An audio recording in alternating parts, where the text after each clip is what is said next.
I am Katie Kallenbach, a statistician in the Upper Midwest Regional Field Office located in Des Moines, Iowa. Now that we know what is in the tract, we will collect data for the entire operation on the rest of the questionnaire. In Section E, information will be collected for total acres operated and land use. One purpose of Section E is to determine total land in the operation. Section E will provide data for state-level estimates of land and farms and number of farms.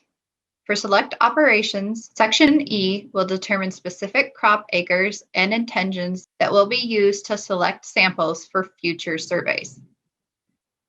Items 2 and 3 collect total acres operated by the operating arrangement identified on the face page on June 1st. This includes any acres in the segment, plus any acres operated outside of the segment. Land includes the farmstead, cropland, woodland, wasteland, and government program land.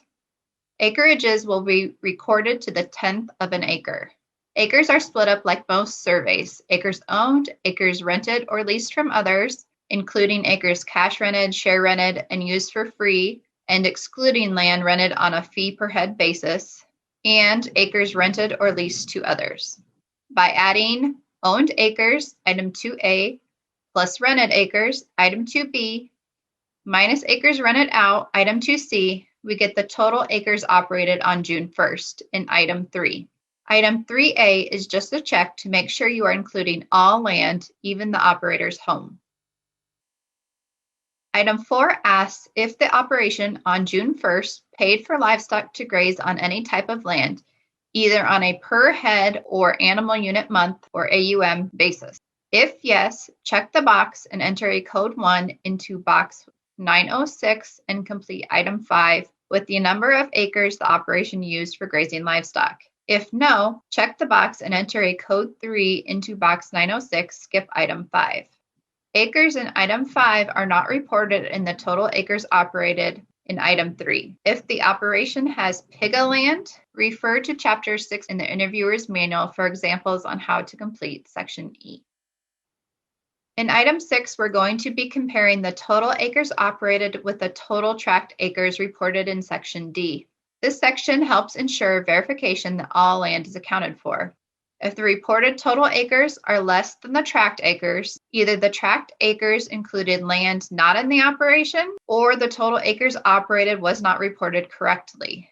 Make corrections. If the reported total acres are equal to the tract acres, verify the tract and total acres. Make sure to include the operator's residence in the total acres. Make corrections to acreage if necessary.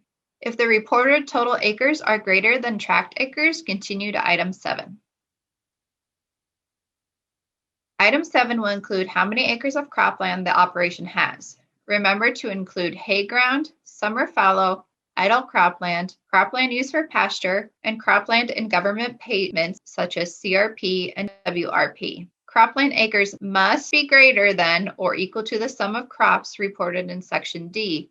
Cropland acres must also be less than the total acres reported because the operator's residence must be accounted for in the total acres operated. When comparing total acres in box 900 and cropland reported in box 802, the difference must include waste, woods, and pasture reported in section D. Item 8 asks how many acres are in the Conservation Reserve Program, or CRP, or in the Wetland Reserve Program, or WRP. Since CRP and WRP are considered cropland, those acres should be included in the total cropland, item 7.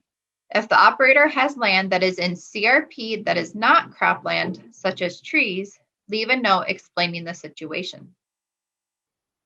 As the enumerator, you will complete item 9. Refer back to page 3 of the questionnaire and look at the crop stocks box. If the box is checked, check yes on item 9 and continue with the next question. If the box is not checked, check the no box on item 9 and skip all questions until section G, hogs and pigs. The next questions refer to crops and stocks on the entire acres operated. Item 10 identifies if there were any fruit trees, grapevines, tree nuts, berries, excluding strawberries, and Christmas trees on the total acres. Exclude any fruit, berry, or nut acreage used only for home consumption. If yes, check the yes box and enter the total acres in item 10A. If no, check the no box and skip 10A.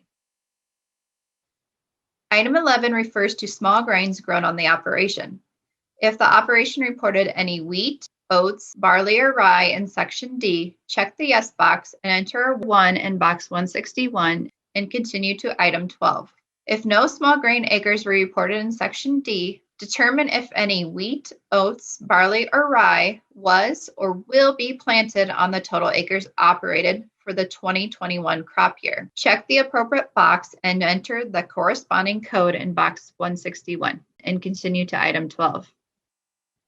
Enter the total acres planted and to be planted in 2021 by crop on the entire operation in item 12. The crops asked will differ by state. For corn acres, remember to exclude popcorn and sweet corn. For alfalfa, remember we only want newly seeded alfalfa or alfalfa mixtures, no reseeding. Acres reported in item 12 should be greater to or equal to the corresponding acres reported for the selected crops in section D. Genetically modified crops, or GMOs, have been removed from section E. They are only asked on the June crops APS or the June list questionnaire. In section F, data will be collected on grains and oilseeds in storage on the entire operation. More information can be found in the interviewer's manual in chapter 6.7. The purpose of section F is to collect grain and oilseed data to prepare estimates of the quantity of grains and oilseeds stored on farm. Results are published in the grain stocks report released at the end of June. This section will only be complete if the crop stocks box is checked.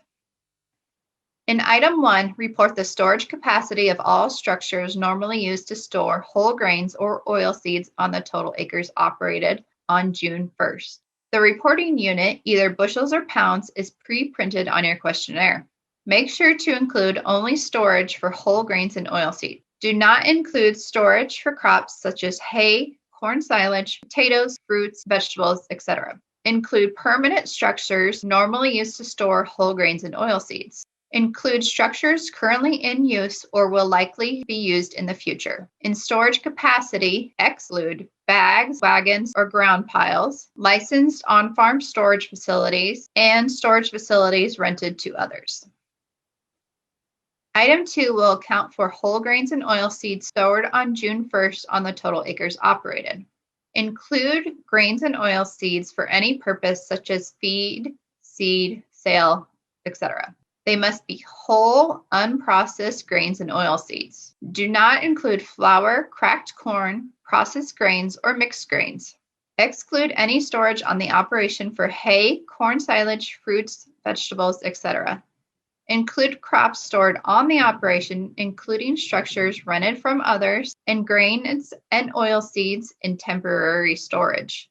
Do not include grains or oilseeds stored in structures rented to someone else or stored off the acres operated. Crops asked vary by state. Each crop will have a checkbox for whether the crop was stored and a box for reporting how much was stored. The units will be pre-printed on the questionnaire. If the operator doesn't know how much of a certain crop was stored, check the yes box and make a note. Item 3 verifies that the stocks reported on hand in item 2 do not include any from the 2021 harvest. If yes, item 2 does include new crops, remove all the 2021 stocks from the crops in item 2 and then continue with the questionnaire. If no, continue with the questionnaire. The next item asks about rice stocks and is only on selected states' questionnaires. Item 4 asks if the operation had any rice on hand or stored on the total acres operated on June 1st. If yes, verify the type of rice stored and report the bushels on hand from the 2020 crop or earlier crops. If no, continue to section G, hogs and pigs. This concludes the crops and stocks section of the June area questionnaire. Thank you all.